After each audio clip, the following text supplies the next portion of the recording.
Bueno, chicos, buen día. Vamos entonces a empezar. Esto obviamente es la próxima parte del cuatrimestre, pero bueno, quedó desfasado, pero mejor que quede desfasado para que así ya lo tienen, por lo menos para que lo puedan rever cuando tengan que ver digestivo. Uno cuando habla de digestión, lo primero que habla, por ejemplo, es decir, bueno, a ver, por ejemplo, los organismos unicelulares, ¿cómo obtienen la energía, los nutrientes? Es algo muy simple, en contacto directo con el medio, ¿sí? Por distintos mecanismos, activos, pasivos, endocitosis, como sea, obtienen los alimentos. En los organismos multicelulares, obviamente, en donde no todas las células van a estar en contacto directo con ese medio, debe haber algún sistema evolutivamente que le va a permitir que todas las células puedan recibir energía, alimentos, electrolitos, etcétera, etcétera. Entonces, si uno ve, por ejemplo, en este caso, cómo va evolucionando el sistema digestivo a lo largo justamente de organismos multicelulares simples, como es un nematodo que tiene boca, intestino y ano, hasta llegar a un mamífero como es el conejo, en donde no solo tienen boca, intestino, ano, sino también tienen estómagos, e inclusive, como ustedes saben, los rumiantes tienen 5 estómagos, ¿sí? Intestinos mucho más desarrollados, y a su vez también tiene glándulas anexas al tubo digestivo que le permiten realizar todos los procesos de digestión para que en el intestino se absorban los nutrientes, los electrolitos y todo lo que necesita el organismo para vivir, y por medio de la circulación puede ser distribuida a lo largo de toda la economía de, en este caso, el conejo, humanos o quien sea, ¿sí? En el caso del humano, bueno, esto es lo que ustedes ya lo habrán visto en fisiología, en anatomía. Tenemos el aparato digestivo que tiene el tracto digestivo, que básicamente es el tubo. El tubo digestivo es lo que va de la boca hasta el ano, todo el tubito, ¿sí? La boca, el esófago, el estómago, el intestino delgado, grueso, el recto y el ano. Eso es el tubo digestivo. Y está a su vez adosada las glándulas anexas, que pueden ser el hígado, el páncreas, las glándulas salivales, ¿sí? Esas son glándulas anexas. Todo eso en su conjunto justamente hace que todo el alimento que nosotros ingerimos puedan ser absorbido y utilizado por las distintas células. ¿Y cuál es la función primaria del aparato digestivo? ¿Sí? Básicamente es mover los nutrientes desde que nosotros los comemos, ¿sí? Los masticamos, ahí ya comienza la digestión en el momento de la masticación, ¿sí? Mover los nutrientes, en última instancia absorberlos, también absorber agua y electrolitos. ¿Desde dónde? Desde afuera, donde nosotros lo ingerimos, tomamos agua, ¿sí? Con sales, comemos, ¿sí? Hacia el interior del organismo.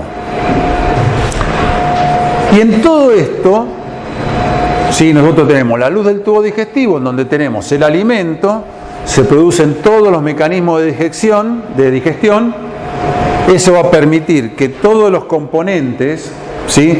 Sean disminuidos hasta la mínima unidad que pueda ser absorbida, y estos justamente van a la sangre para que vaya a distribuirse por toda la economía del organismo, ¿sí?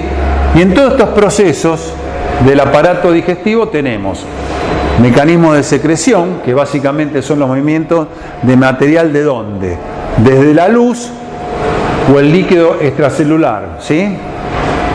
La digestión, como vimos, que es una degradación tanto química como mecánica, ¿sí? Porque no solamente química, pues yo puedo tener el bolo alimenticio, le van llegando secreciones, ¿sí? Con enzimas, pero si no tengo un mecanismo que me permita mezclarlo, solamente se va a digerir la parte externa, el interior no llegan, ¿sí? Todas las enzimas que van a digerir, ¿sí?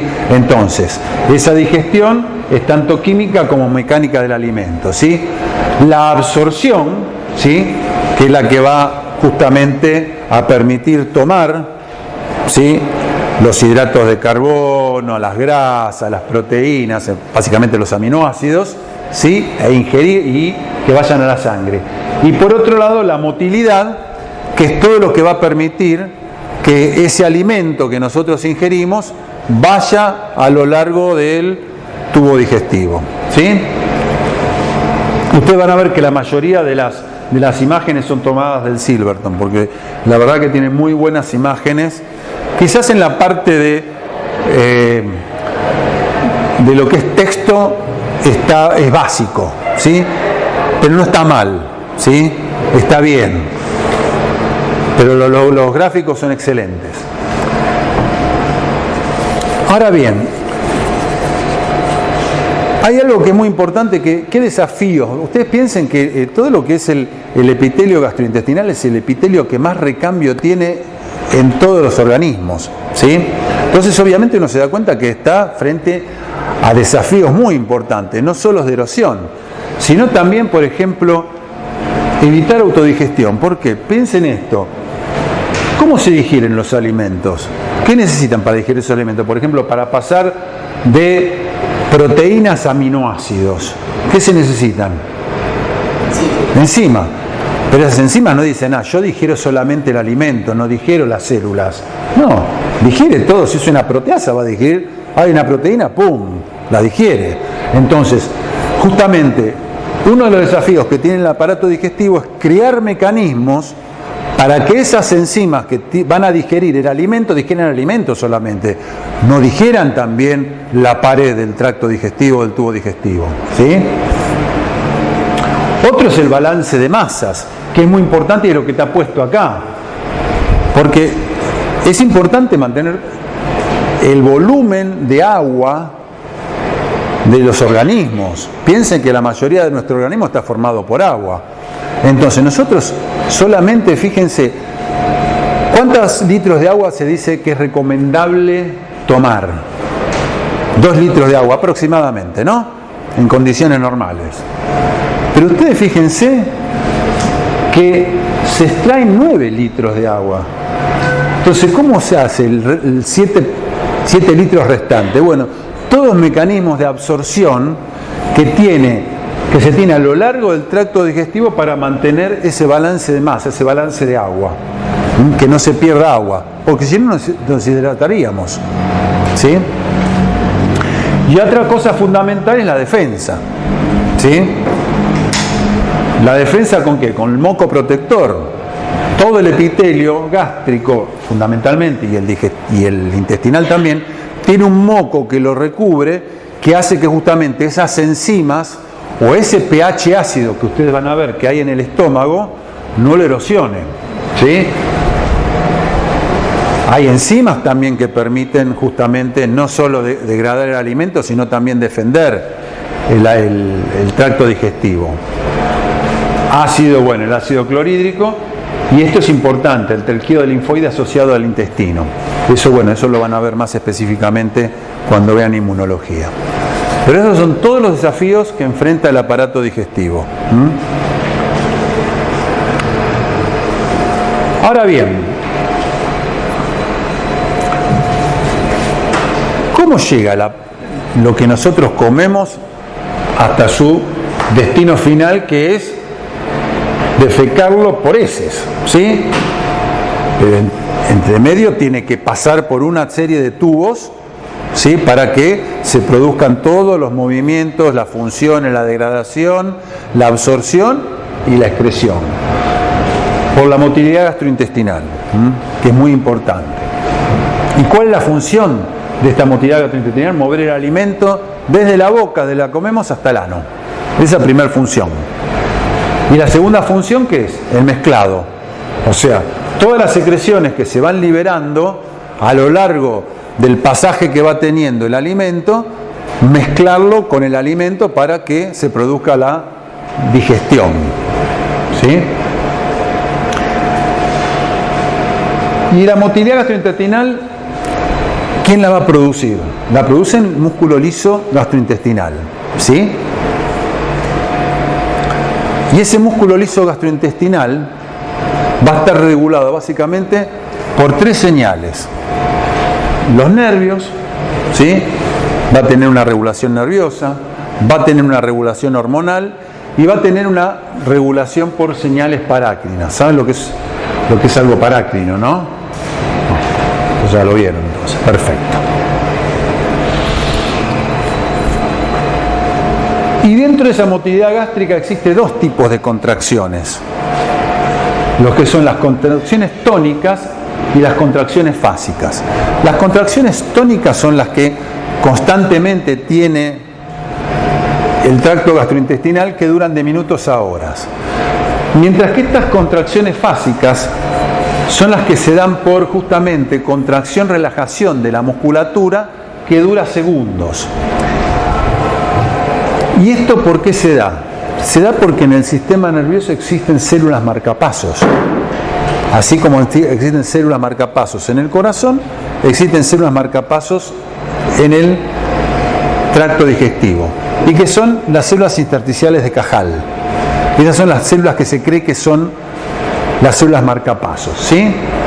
Que son las que producen mediante despolarización y repolarizaciones del músculo liso gastrointestinal los movimientos fásicos. Ahora, estas células intersticiales de Cajal son las que dan el ritmo eléctrico básico o la actividad de onda lenta. ¿Qué es? Es una actividad que no produce fuerza, no produce contracción de la musculatura, o sea, solamente hay un potencial de acción de estas células intersticiales de Cajal que no llegan al umbral, o sea, no hay despolarización. Pero en determinado momento, ante determinadas situaciones, por determinados estímulos, ¿sí? Esos potenciales, ¿sí?, llegan al umbral y se producen los potenciales de acción. Y esos potenciales de acción que van a traer fuerza de contracción, o sea, se mueve la musculatura lisa. Y dependiendo, obviamente, de la cantidad de potenciales de acción que hay, la fuerza de contracción del músculo liso va a ser mayor y sostenida a lo largo del tiempo. Y acuérdense que en todo esto, si se acuerdan de los músculos lisos, ¿qué se necesita para esto? Calcio extracelular. Entonces va a depender justamente del calcio extracelular que entre para que se produzca no solo la mayor fuerza de contracción, sino que sea a lo largo del tiempo. Y entonces, este fenómeno que ocurren en estas células intersticiales de Cajal, debido justamente a todos los estímulos, hace que en determinadas situaciones se aumente no solo la cantidad en tiempo de esta fuerza de contracción del músculo, sino también los periodos de contracción muscular. ¿Sí? ¿Se entendió hasta acá? Es muy parecido a, o sea, básicamente es como una célula marcapaso del corazón, pero obviamente la frecuencia que tienen estas células es muchísimo más lenta respecto de la que tienen las células marcapaso, ¿sí?, de cardíacas.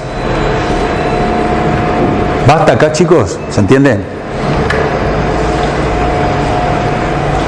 Y acá está la actividad eléctrica, acá se ve mucho mejor. En reposo ustedes tienen las ondas lentas, ¿sí? No hay ningún estímulo, ¿sí? Entonces ustedes tienen la onda lenta, no llega a la despolarización, ¿sí?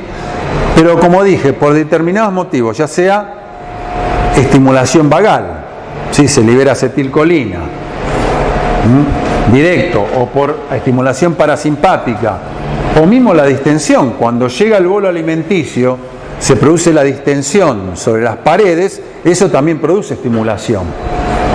Y ahí se forman las espigas. ¿Por qué? Porque estas ondas lentas llegaron al umbral y se produce la despolarización. ¿Sí? Y por otro lado, cuando actúa el simpático, ¿qué pasa?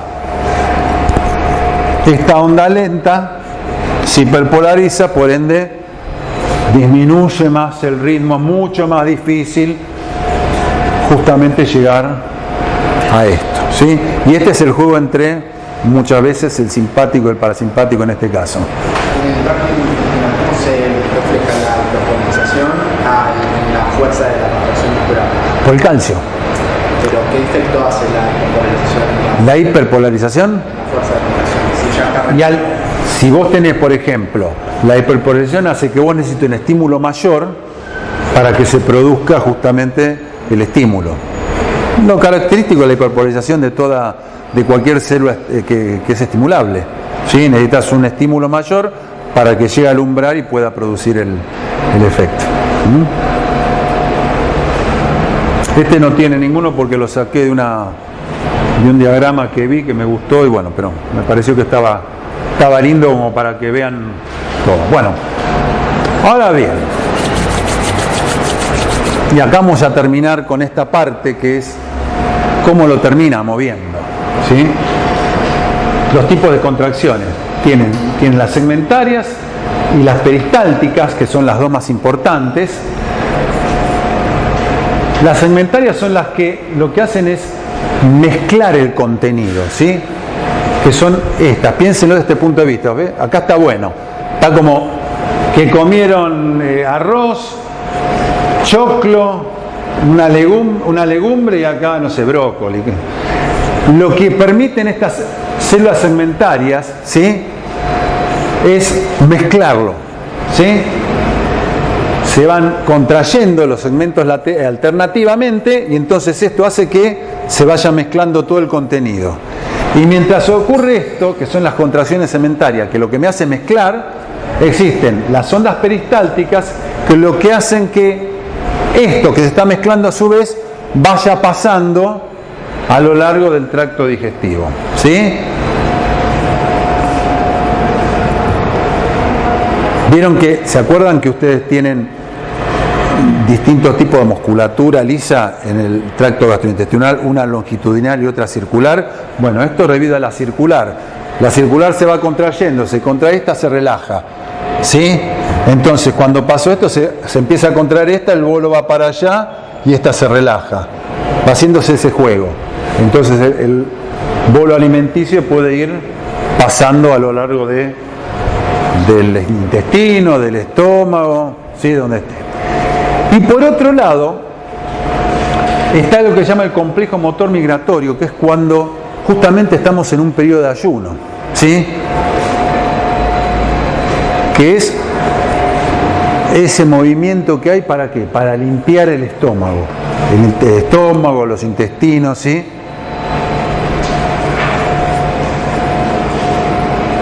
Siempre lo tenemos ese movimiento.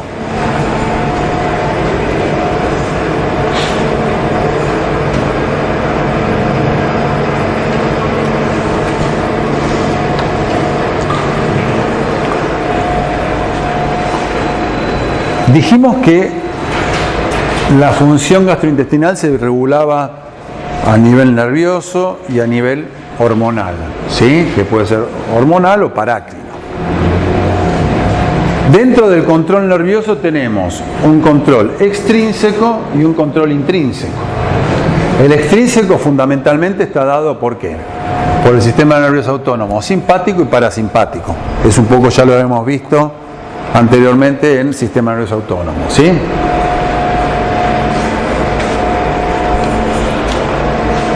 El sistema simpático fundamentalmente está relacionado con la vasoconstricción de los vasos sanguíneos del tracto gastrointestinal, del sistema gastrointestinal. Y lo que hace básicamente es disminuye la actividad gastrointestinal, no directamente, sino indirectamente. ¿Por qué? Porque disminuye la actividad del sistema nervioso entérico. O sea, lo que hace el sistema nervioso simpático, activa, cuando está activo, inhibe o disminuye la actividad del sistema nervioso entérico, por ende el sistema nervioso entérico no puede dar información para que se active el sistema gastrointestinal, ¿sí? La actividad gastrointestinal. El parasimpático hace lo contrario, lo que produce directamente un aumento de la actividad gastrointestinal, aumenta la motilidad, aumenta las secreciones de las glándulas anexas al tubo digestivo, páncreas, bilis, etcétera, etcétera. Permite que se aumente la digestión, ¿sí? Se absorba más y se genere ¿qué? Más energía para acumularse, ¿sí? Acuérdense, el simpático es un sistema catabólico y el parasimpático es anabólico. El simpático gasta la energía, justamente en qué situaciones se activa, en el ejercicio, en el estrés, bueno, ahí se gasta energía. El parasimpático lo que hace es energía gastada, comienza a recuperarla, ¿sí? Ahora bien, decimos que es un sistema de regulación largo. ¿Por qué? Porque ¿cómo va a actuar el sistema nervioso autónomo? Justamente va a actuar, ¿por qué? Porque hay proyecciones aferentes sensoriales, o sea, nosotros a nivel de todo el tracto digestivo hay sensaciones justamente que son inconscientes, que van subiendo a través de la médula espinal hasta el núcleo del tracto solitario. El núcleo del tracto solitario es un núcleo que se encuentra a nivel vulvar, que es donde se regula en última instancia, después vuelve la aferencia para justamente activar o inhibir, dependiendo de la situación que se necesite, al sistema gastrointestinal. El control nervioso intrínseco básicamente es el sistema nervioso entérico.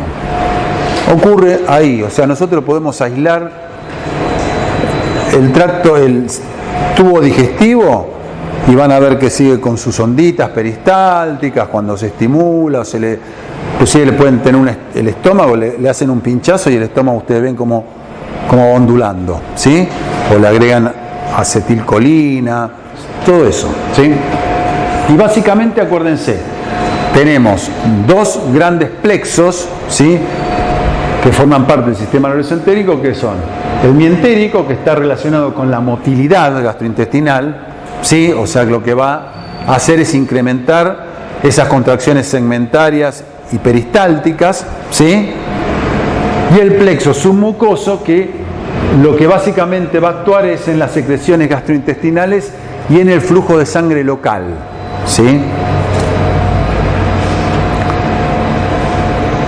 Miren la importancia que tiene y la complejidad de este sistema nervioso entérico, que ya se han encontrado más de 30 neurotransmisores en el sistema nervioso entérico, ¿sí? Y generalmente todos esos neurotransmisores se llaman no adrenérgicos, no colinérgicos.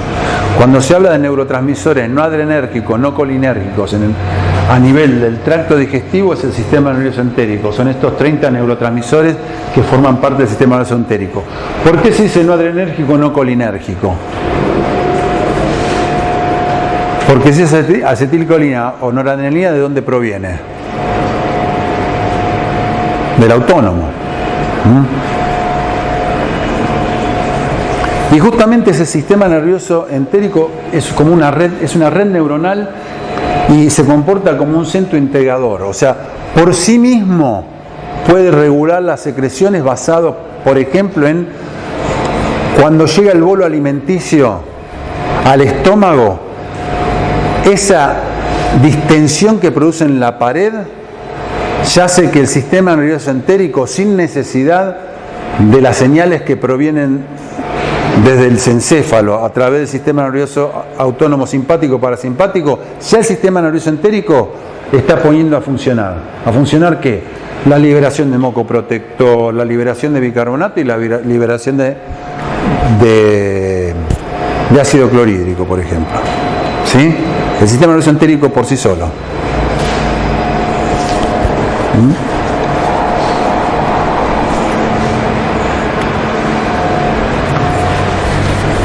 Y por otro lado, los sistemas nerviosos, ya sea extrínseco o intrínseco, tenemos el control hormonal, ¿sí? Y básicamente este control hormonal lo que va a participar en la secreción y la motilidad gastrointestinal.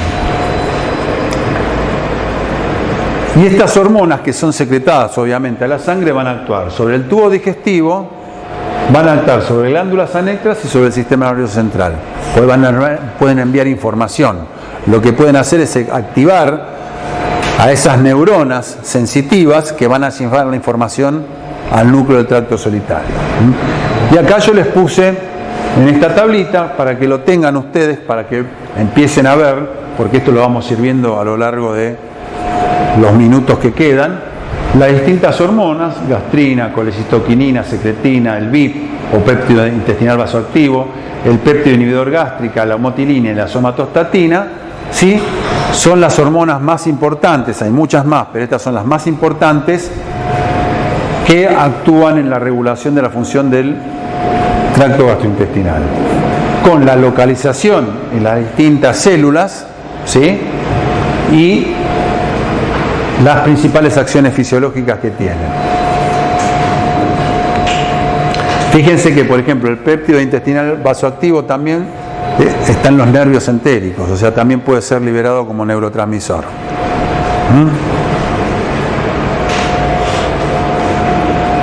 Inclusive, acá no está, pero hay un neurotransmisor que es la sustancia P, que ahora cuando veamos secreción salival van a ver que se libera conjuntamente con la acetilcolina, la sustancia P, por estimulación vagal. Bueno, y acá están todas las funciones que ahora las vamos a ir viendo, muchas de estas, a medida que vayamos desarrollando la clase.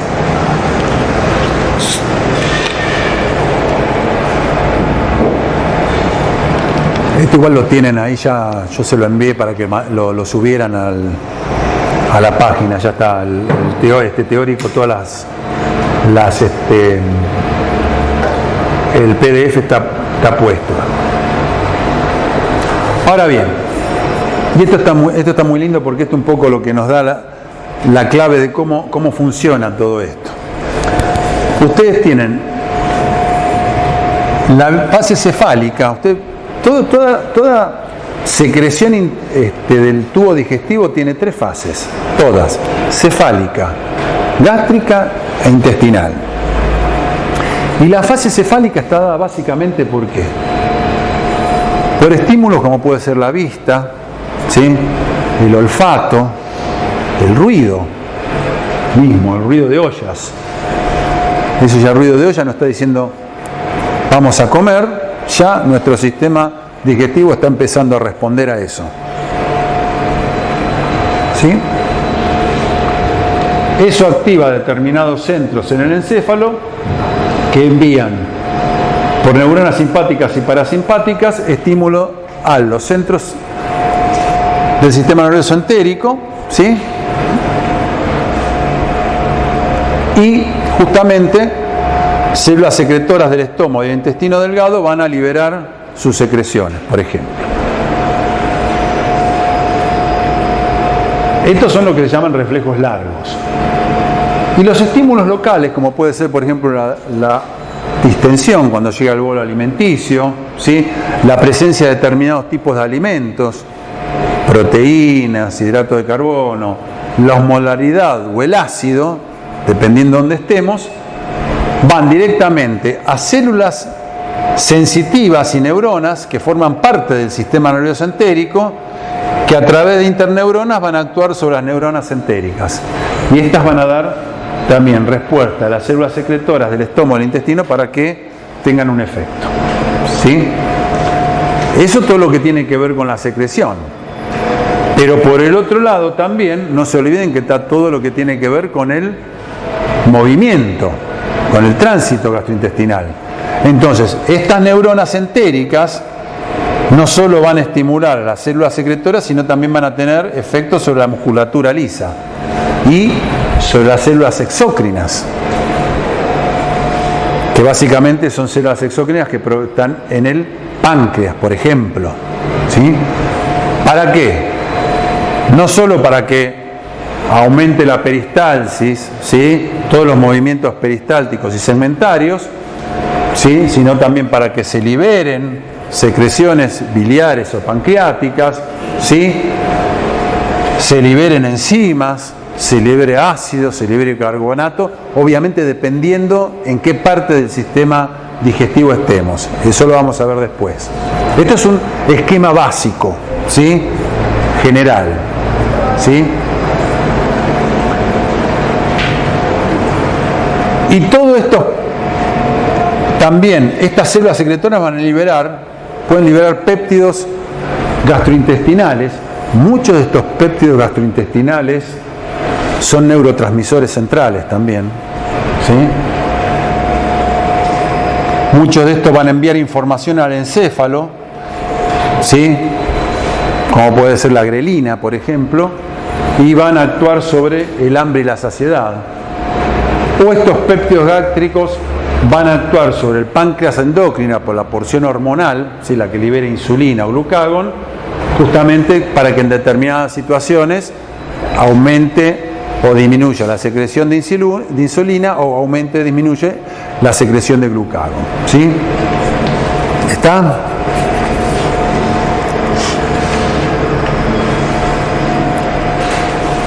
Bueno, ahora con todo esto vamos a ir viendo podemos decir, las 4 grandes glándulas anexas que tenemos, ¿sí?, en el tracto digestivo.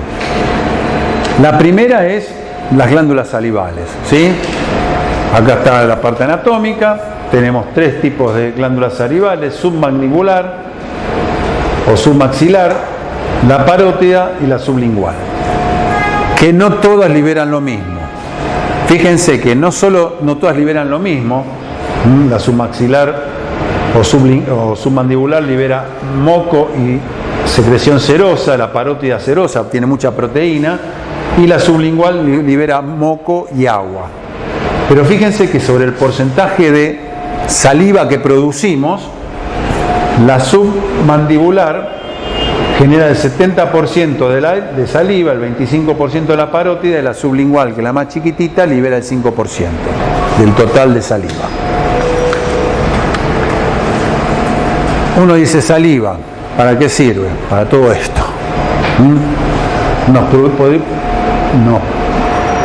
puede producir la lubricación, básicamente, de lo que estamos comiendo, ¿sí?, a través de mucinas, glicoproteínas, ¿sí? Todo eso nos permite que la boca esté lubricada. Tiene una acción antimicrobiana. ¿Se acuerda a los factores esos que estaba expuesto el tracto digestivo y hablábamos de efecto antimicrobiano? Bueno, justamente la saliva tiene un efecto antimicrobiano a través de la lisozima, lactoferrina, varias sustancias.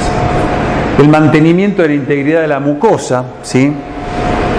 Por ejemplo, nosotros a veces podemos comer comidas ácidas, ¿sí? Si no tuviéramos justamente las mucinas, los electrolitos y el agua, justamente el efecto de la erosión ácida del vinagre, del limón, nos puede llegar a producir justamente alteraciones en el epitelio. La limpieza, o sea, se libera agua. Ese agua permite que se limpie una vez que uno come, más allá de lo que uno pueda tomar, ¿no? Tiene capacidad buffer y de remineralización, ¿sí? Buffer por a través del bicarbonato fosfato, ¿sí?, y del fluoruro, la remineralización por fluoruro.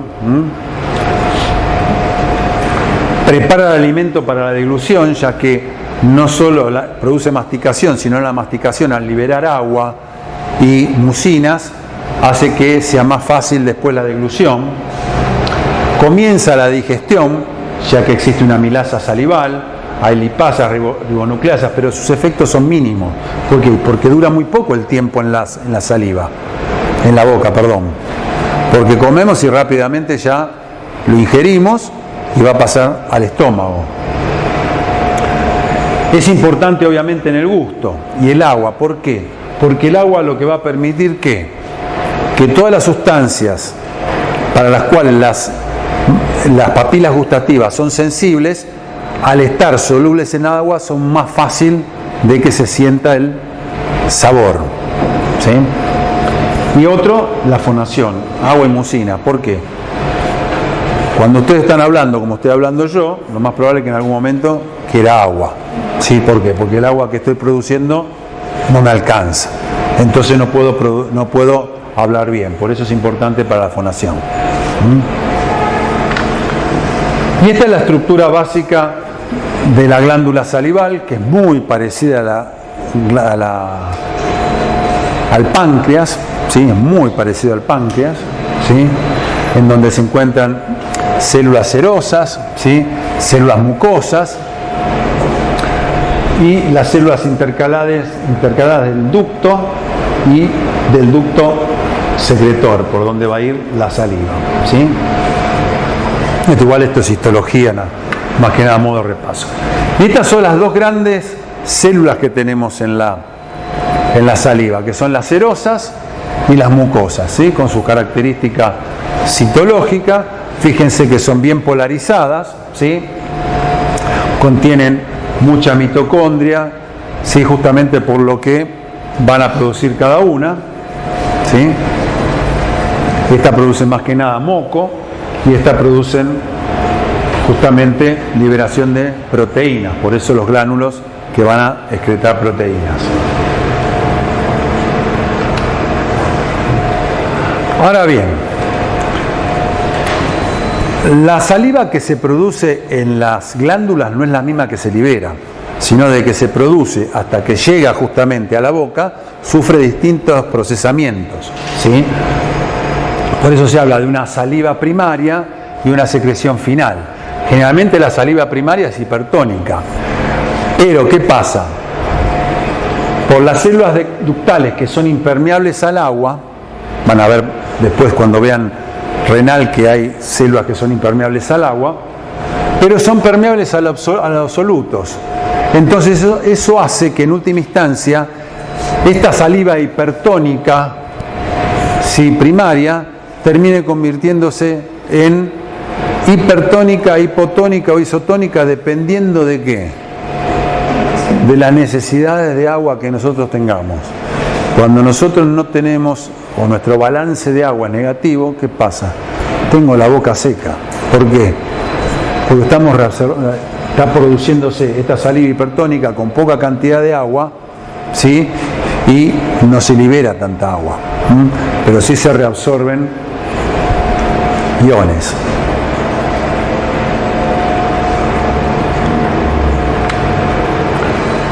Y esto van a ver varias de estas figuras que son de un libro que nosotros usábamos antes, que es viejo, del 2000, del Cingolani Jusa, era un libro excelente, era de acá, de la Argentina, pero van a ver varias de fotografías así medias viejitas, pero lo que tienen muy bueno son los esquemas. No encontré inclusive en bibliografía nueva esquemas mejor explicados que los que tienen eso, así que quizás vayan a verlo, más que nada no es para que lo lean al libro, sino para que tengan las fotos de dónde fueron sacadas. Fíjense, esto es todo una célula acinar. En una célula acinar ustedes tienen, por ejemplo, ya sea por un estímulo muscarínico, o sea, ¿de quién? Colinérgico, ¿sí? O mismo alfa-adrenérgico, ¿sí? Lo que va a producir es aumento de IP3, y el IP3 que va a producir movilización de calcio, ¿sí? Esta movilización de calcio, ¿qué hace? Saca potasio y a su vez cloruro para mantener esta electroneutralidad, ¿sí? Por transporte paracelular pasa sodio, este sería el ducto, y a su vez esto lo que hace es activar a la anhidrasa carbónica. La anhidrasa carbónica, ¿qué va a hacer? Va a producir bicarbonato y protón, ¿sí? El bicarbonato va a salir por un cotransporte con cloruro y el protón va a salir por un cotransporte con sodio. Y lo que van a ver ustedes en todo esto siempre, porque acá ¿qué va a pasar? Está entrando sodio, está saliendo potasio. Esto piénselo como todo en una célula, lo que pasa es que está puesto en dos para hacerlo más esquemático, ¿no? Si yo saco potasio, entro sodio, ustedes van a ver que en todos estos procesos es fundamental ¿qué? Y lo van a ver siempre. La bomba sodio-potasio. La bomba sodio-potasio es lo que mantiene todo esto. Y acá es lo que ustedes van a terminar viendo. ¿Qué es? Sodio, cloruro cloruro, potasio por transporte paracelular. ¿Qué son estos? Electrolitos. ¿Y qué característica tienen los electrolitos? Osmóticamente activo. Entonces, por transporte paracelular arrastran agua. Y eso es lo que forma la saliva primaria.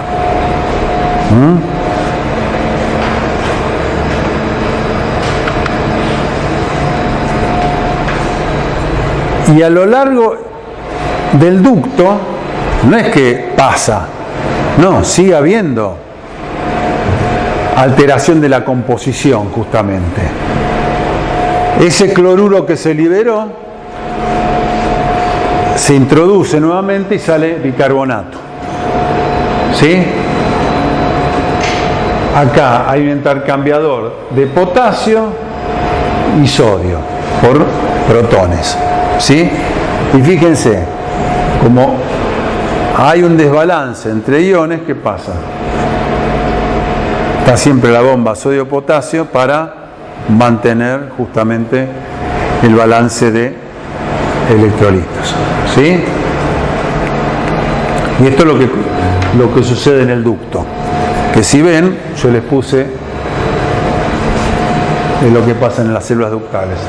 La absorción de sodio y cloruro y secreción de bicarbonato y potasio. ¿Sí?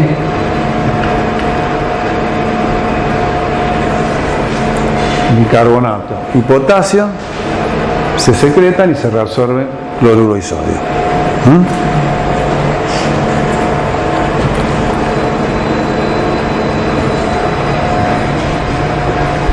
¿Y cómo se regula la secreción salival?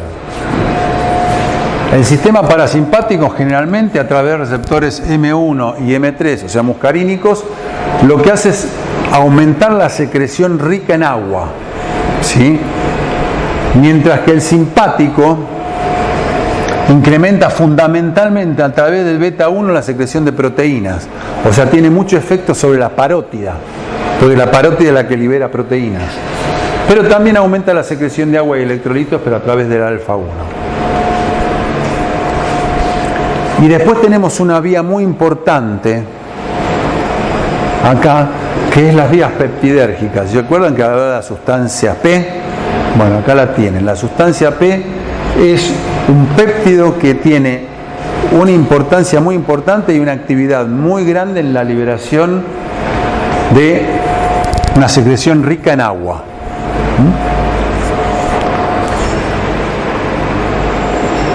Y acá ustedes ven la regulación parasimpática y la regulación simpática. Núcleo salival superior, núcleo salival inferior, el núcleo salival inferior por el nervio frénico hasta el ganglio submaxilar va a actuar sobre la sublingual y submaxilar. ¿Sí? Y sobre el núcleo salival inferior, gangliótico sobre la parótida. Y la médula espinal torácica, o sea, el sistema nervioso autónomo, ganglio cervical superior, y va a actuar inervando las 3 glándulas.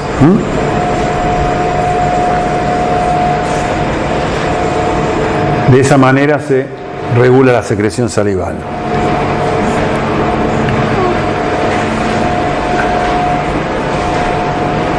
Pero fíjense que es interesante la regulación de la secreción salival. Por la secreción salival lo podemos regular ya sea por reflejos condicionados o no condicionados. Los no condicionados son simples. Estímulos gustativos, químicos o mecánicos. Todo eso van a hacer que actúen vías eferentes sobre el bulbo y o la médula espinal torácica, y las vías eferentes parasimpática y simpática actúan sobre las glándulas salivales. Pero yo puedo no darle estímulos gustativos, químicos o mecánicos y a ustedes les puedo hacer producir aumento de la secreción salival.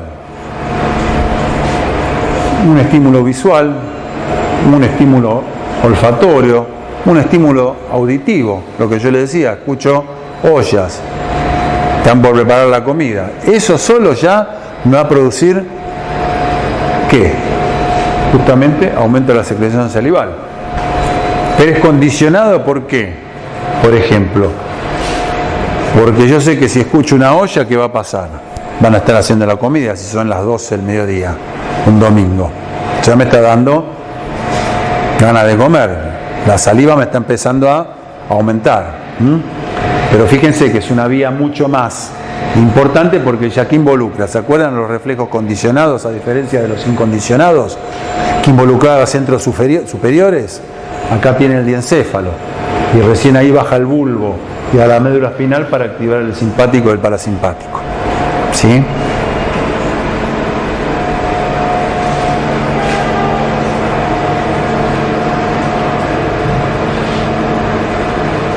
Bueno, ahora pasamos a otra secreción bastante complicada, que es la secreción gástrica. La secreción gástrica no es tan simple como que tenemos 3 glándulas y eso, sino tenemos muchísimas.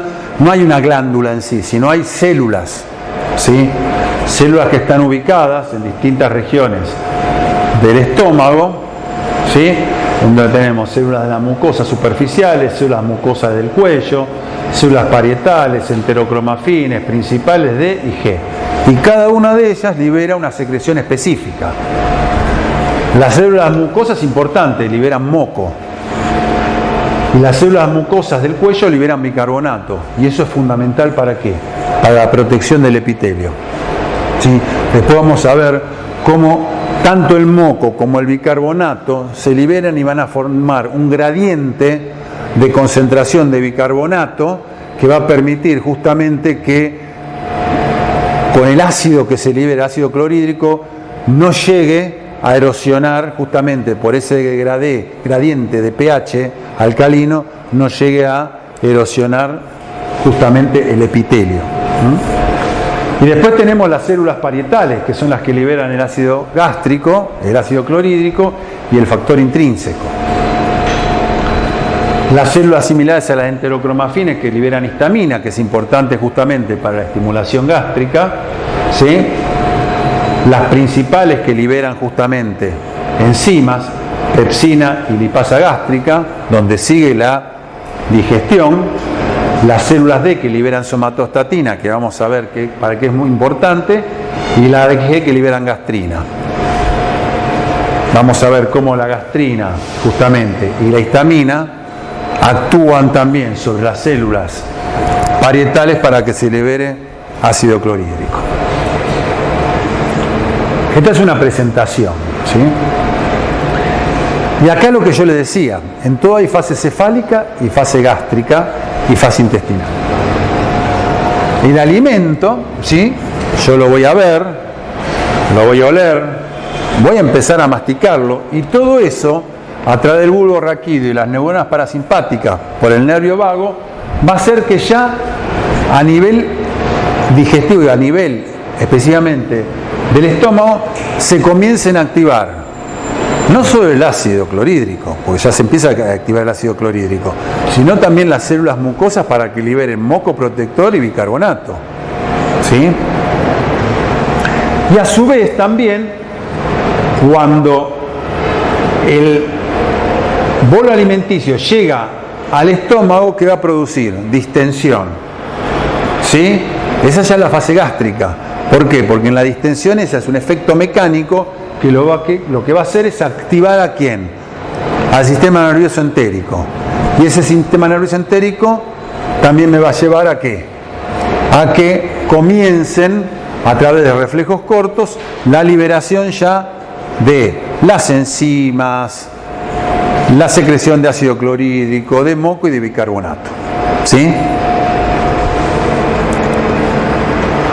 Todo se va a liberar al mismo tiempo, pero se va a ir regulando a medida que va pasando todo el proceso digestivo. Y este es un mecanismo de los tantos que puede haber, modelos. Yo siempre le digo que lo que ven acá son modelos. ¿Por qué modelos? Porque se cree que es así, no se sabe si es así. O sea, hay un grupo que investiga el canal el canal de potasio, y ve que el canal de potasio actúa de esta manera. Bueno, el otro vio cómo es la anhidrasa carbónica de las células parietales y cada uno armando una parte. Llega alguien que agarra lo que se investigó y hace una revisión, y acá tienen el modelo lindo que quedó. Que no se sabe si es así, se cree que es así, pero bueno. ¿Qué pasa? ¿Qué se produce cuando hay aumento del metabolismo? Dióxido de carbono, exacto. Entonces, con el metabolismo hay un aumento del dióxido de carbono. Y aparte, todos estos mecanismos, una de las cosas que van a producir es la activación de la anhidrasa carbónica. Esta anhidrasa carbónica, ¿qué va a hacer? Si se produce oxígeno, dióxido de carbono más agua, nos va a dar el ácido carbónico, que ustedes saben que el ácido carbónico es totalmente inestable, ¿sí? Entonces inmediatamente se escinden bicarbonato y protón, ¿sí? El protón, a través de una ATPasa, el protón sale al lumen, o sea, al lumen ¿de dónde? Del estómago, y entra potasio. Y después tenemos un canal de cloruro. Estos canales de cloruro tienen importancia. ¿Vieron la fibrosis quística?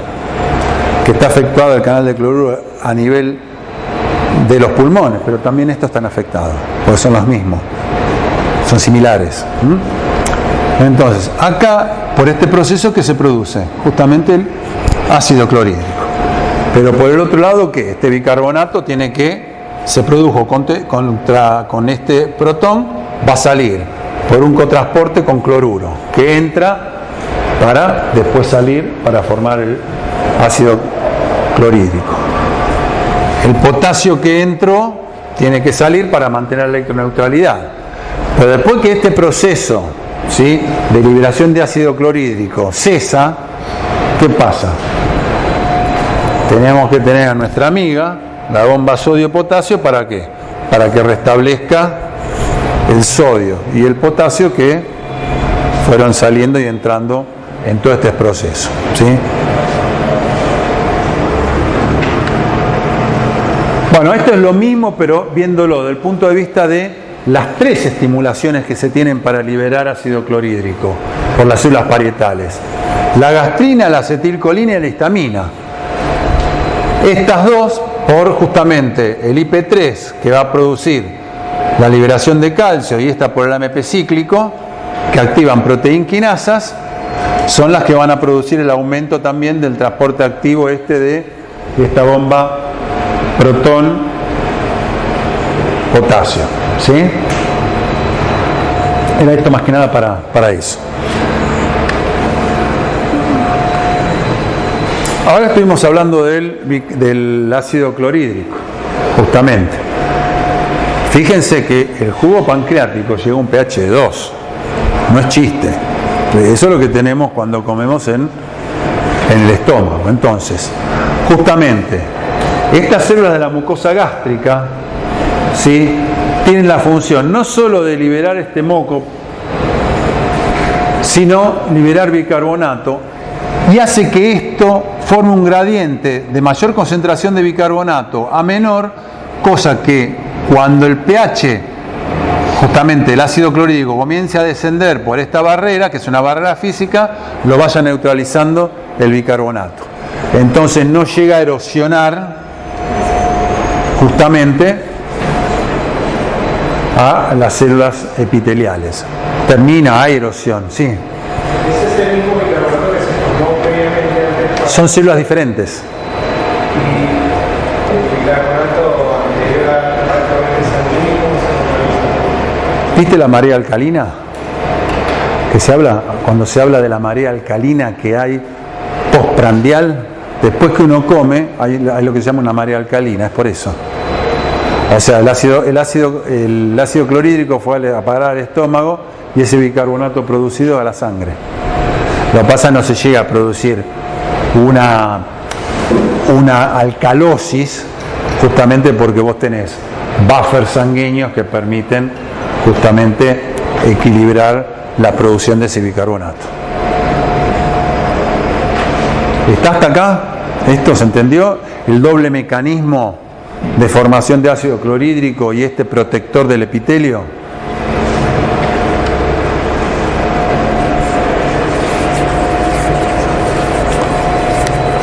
Y esto básicamente, fíjense, o sea, Nosotros tenemos la vía aferente del vago, ¿sí? Que es la fase cefálica de la digestión. El vago no solo va a activar las células G, que son liberadoras de gastrina, ¿sí? Y esa gastrina va a actuar sobre las células parietales para que liberen ácido clorhídrico, ¿sí? Sino también la gastrina va a actuar sobre la histamina para que actúe sobre las células parietales y sobre las células D para que liberen, no, somatostatina no, histamina y gastrina, perdón. Pero por otro lado, cuando justamente llega el bolo con aminoácidos o péptidos y también la presión que lleva por el efecto mecánico, también va a producir que por una vía corta por el sistema nervioso entérico también se activen las células G y las células enterocromafines para que se liberen gastrina e histamina. ¿Sí? Ahora bien,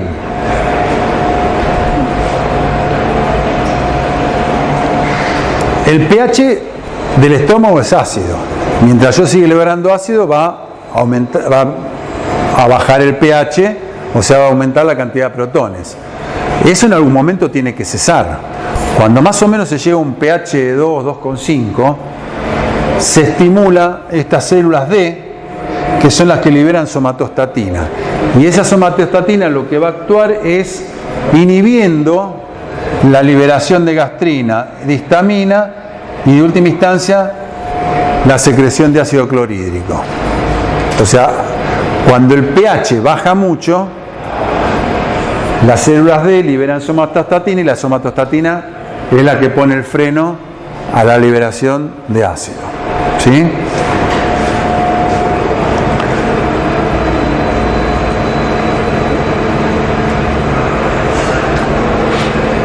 Y justamente, vieron que yo decía que toda secreción digestiva tiene su fase cefálica, gástrica e intestinal. Bueno, justamente la secreción de secretina, ¿sí?, es la fase intestinal de la secreción gástrica. ¿Por qué? Porque cuando llega el quimoácido, o sea, ya pasó el bolo alimenticio por el estómago, va al duodeno, ahí justamente esas células productoras de secretina van y actúan sobre las células liberadas de somatostatina, y las células liberadas de somatostatina son las que hacen que también cese la liberación de ácido clorhídrico. Esa sería un poco la secreción, justamente la fase intestinal de la secreción gástrica.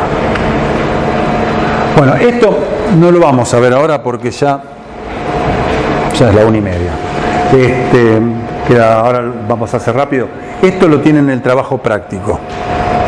Justamente también de Cingolani y Hussein, no lo hemos sacado porque ustedes entienden este grafiquito que está acá, entienden toda la regulación de la secreción digestiva. ¿Sí?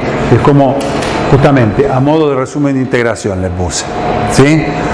Cualquier cosa lo vemos, me preguntan, pero traten de resolverlo.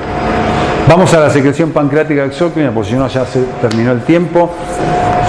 La secreción pancreática exócrina es una secreción muy poco viscosa, incolora, es alcalina y tiene un gran contenido de enzimas. ¿Sí? Fíjense la cantidad de enzimas que tienen: amilasas, lipasas, proteasas, ribonucleasas, desoxirribonucleasas, tiene todo un paquete de enzimas que digieren todo ese quimoácido que proviene del estómago. Acá donde se produce realmente toda la digestión fuerte del alimento. Bueno, este es un esquema de lo que es el páncreas exócrino endocrino. Estos son bien los acinos, ven muy parecido a la glándula salival. Este sería los islotes de Langerhans, que es donde se libera la insulina y el glucagón.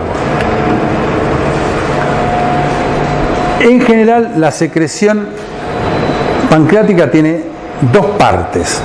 Una acuosa alcalina y otra rica en enzimas.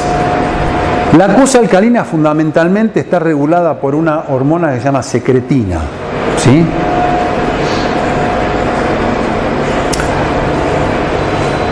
Entonces, justamente, estas células del conducto pancreático tienen una alta cantidad de anhidrasa carbónica que hace nuevamente que el bicarbonato, el dióxido de carbono con el agua formen bicarbonato y protón. Ese bicarbonato el que va a la luz del páncreas, ¿sí? Para que sea liberado. También cloruro, este canal CFTR es el que yo les decía de la fibrosis quística, y por el otro lado este protón tiene que ser liberado, entra sodio, volvemos al juego este de entra un catión, sale un anión, pero que finalmente luego del proceso la bomba de sodio ATPasa no se equipara todo, ¿sí? Pero acá lo importante es esto, la liberación de bicarbonato y cloruro, ¿sí? ¿Por qué? Porque vamos a ver que al final de todo este juego, esta liberación de bicarbonato y cloruro, fíjense que es una imagen especular, con espejo.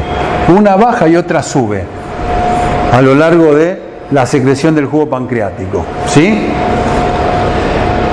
Y cuanto más va aumentando el flujo, menos cloruro tenemos y más bicarbonato tenemos en el jugo pancreático. ¿Por qué? Y eso es lógico. ¿Cuándo necesito más jugo pancreático? Cuando llega el quimoácido. ¿Qué tengo que hacer fundamentalmente antes que las enzimas actúen? Neutralizar la acidez. Entonces lo que yo necesito es bicarbonato, ¿sí? Entonces el aumento de la secreción de bicarbonato hace que se absorba menos cloruro, se absorba menos bicarbonato y se secrete más cloruro. Al revés, se reabsorba más cloruro y se secrete más bicarbonato, ¿sí? Y acá lo ven. Fíjense cómo acá tenemos este intercambiador cloruro-bicarbonato, pero fíjense que lo que hace, el intercambiador ¿qué hace? Mete bicarbonato para adentro y saca cloruro, pero ¿qué pasa? Si yo aumento el flujo, ¿qué pasa con este intercambiador? Va a trabajar menos. El flujo es mayor, no alcanza a sacar tanto no alcanza tanto a meter el bicarbonato, por ende va a haber más bicarbonato yendo ¿a dónde? Al intestino. Entonces tenemos más bicarbonato ¿para qué? Para neutralizar el quimoácido. Y esto también, por el otro lado, tenemos otras células del páncreas que se dedican ¿a qué? A liberar enzimas. Pero las enzimas no las liberan así, están como enzimas, son unas proenzimas, ¿sí? Que cuando son liberadas, ahí recién se activan. Y ahí sí van a actuar en el intestino, ¿sí? En el duodeno. Y van a actuar ¿por qué? Porque está el bicarbonato que me neutralizó la acidez que venía en ese quimoácido, ¿sí? Entonces le dio al interior del duodeno el pH necesario para que las enzimas actúen. Y ustedes fíjense cómo, en este caso, la colecistoquinina, que es la hormona más importante en la estimulación de ese jugo pancreático rico en enzimas, actúa. A través de la PKA aumenta la liberación de gránulos zimógeno. Pero también hay una fase cefálica, que es la acetilcolina, que por un receptor muscarínico 3 también me aumenta la liberación de enzimas. Entonces tenemos el doble juego. El páncreas libera un jugo pancreático acuoso, rico en bicarbonato, cuya función es neutralizar el quimoácido, y por el otro lado libera un jugo pancreático rico en enzimas, ¿para qué? Para que me termine de producir la digestión de los alimentos. Y fíjense, ven, los zimógenos, o sea, las enzimas están inactivas, ¿sí? Y justamente el tripsinógeno, que es uno de los zimógenos, ¿sí?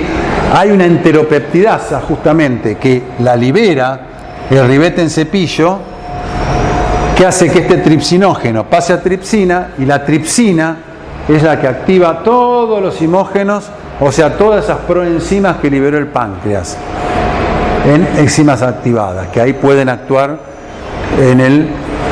justamente en el intestino. Eso después van a ver que cuando hay una patología que se llama pancreatitis aguda. ¿Por qué? Porque esto no se terminó de activar afuera, sino se activó adentro, y hace bolsa el páncreas, digiere el páncreas. Eso es lo que pasa en la pancreatitis. La tripsina encima es una enzima. ¿Cómo? La tripsina encima. Sí, por eso la tripsina lo que hace es activar a los hemógenos. Las proenzimas las convierte en enzima. O sea, al quimiotripsinógeno pasa a quimiotripsina. La procarboxipeptidasa a carboxipeptidasa. O sea, lo que hace es activar a los zimógenos. Pero en sí la tripsina sola. Sí, también, sí. Bueno, esta es la fase cefálica también. Bueno, ya vimos algo de eso. Es la secreción pancreática. Y bueno, vamos a la... Hasta acá secreción pancreática, ¿se entendió más o menos? Bien, rápido aunque sea, pero... Vamos entonces ahora al hígado y la vesícula. ¿Sí? Es lo último que vamos a ver. Fíjense, el hígado es una maquinaria monstruosa, metabólica, que está involucrada en metabolismo de grasa, de glucosa, de péptidos, síntesis de hormonas, producción de urea, detoxifica también, almacena. O sea, es una cosa impresionante. Y fíjense, ya sea por la vena porta o por la arteria hepática, fíjense cómo le llegan distintas sustancias. Por la vena hepática, bilirrubina, por la circulación enterohepática, después vamos a ver, los nutrientes, fármacos, ¿sí? Por eso se produce la detoxificación de fármacos, y la sustancia extraña que también produce detoxificación. Perdón, los fármacos también los puede metabolizar y activar. Y por la arteria hepática también, bilirrubina, metabolitos de hormonas, fármacos, nutrientes. Y a su vez, del hígado salen, justamente, que son secretados por el duodeno, las sales biliares, la bilirrubina, agua, iones, fosfolípidos. Y por otro lado, a la vena hepática van glucosa, proteínas, urea, vitaminas, todos productos que justamente el hígado genera para el resto del organismo. ¿Sí?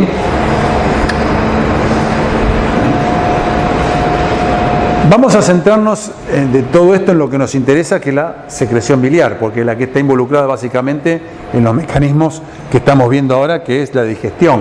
¿Sí? Fíjense, el 80% de la bilis es agua y el 20% son sustancias disueltas, que pueden ser proteínas, electrolitos, colesterol, pigmentos biliares, ¿sí? Y fundamentalmente la vesícula biliar es el reservorio por excelencia en los humanos de ácidos biliares. Digo en los humanos porque hay animales que no tienen vesícula biliar. Por ejemplo, la rata no tiene vesícula biliar.